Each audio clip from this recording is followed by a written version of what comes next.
तर नमस्कार मंडळी, रामकृष्ण हरी. आज मी ब्रह्मपुरीत महिला सोडून का नाही, मला एक आमंत्रण आलं होतं बरं का. आपल्या मायाका ज्या सवासणी होत्या, तर बंडगर म्हणून ते ताईंनी मला फोन केला. सारिका ताई, असं असं आम्हाला जरा भेट देऊन जावा म्हणल्यानंतर आता बघा टू व्हीलरवर आमचा भैया एक आणि मी एक आता दोघ जण चाललोय, आपले एडिटिंग करतोय ती. तर आता ही सांगोल्यामध्ये आले, तर चहा प्यायला लागले. या चहा घ्यायला सर्वजण. धन्यवाद. तर 2-4 दिवस सुट्टी होती आम्हाला. मग आज मी बटन येथे शिंदे दादांच्यात महिला सोडले त्या कामाला. एका ठिकाणी कांदे लावण्यासाठी आणि दुसऱ्या ठिकाणी उडीद काढण्यासाठी, अशा 2 ठिकाणी मी आज महिला सोडले त्या.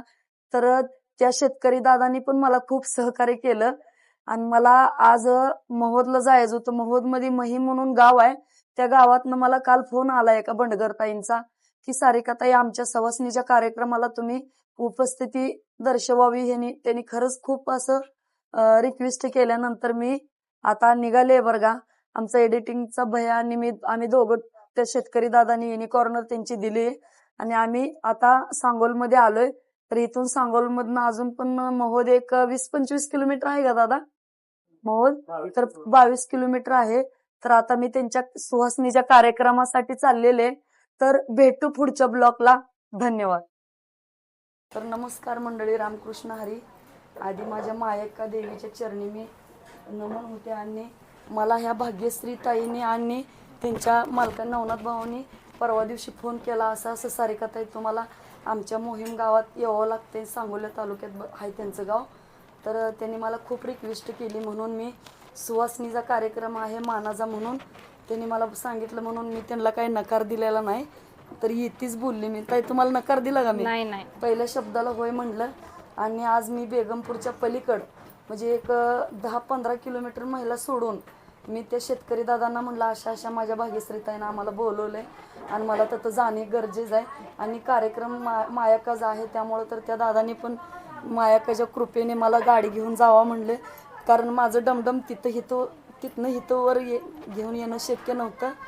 जरी मला थोडा वेळ झाला तर महिलांना दुसरा ड्रायव्हर ॲडजस्ट करू शकते. तर मी म्हणजे वाऱ्यात असल्या पावसात मी आमच्या त्या एडिटिंगवाल्या भैयाला घेऊन आले बरं का तुमच्यापर्यंत.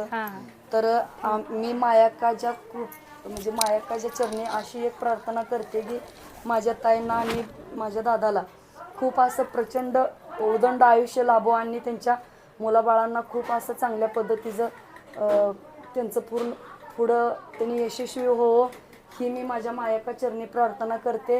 धन्यवाद ताई. बोलणार जाईल, बोला. रामकृष्ण हरी. या सारिका ताईंना मी फोन केला होता का तर आमच्या मायाका देवीच्या सवासणी होत्या. मला बोलवावं असं वाटलं त्यांना, म्हणून त्यांना बोलवलं आणि त्यांनीही आमच्या शब्दाला मान दिला. त्याच्यामुळं मी खूप ताईचे आभारी आहे.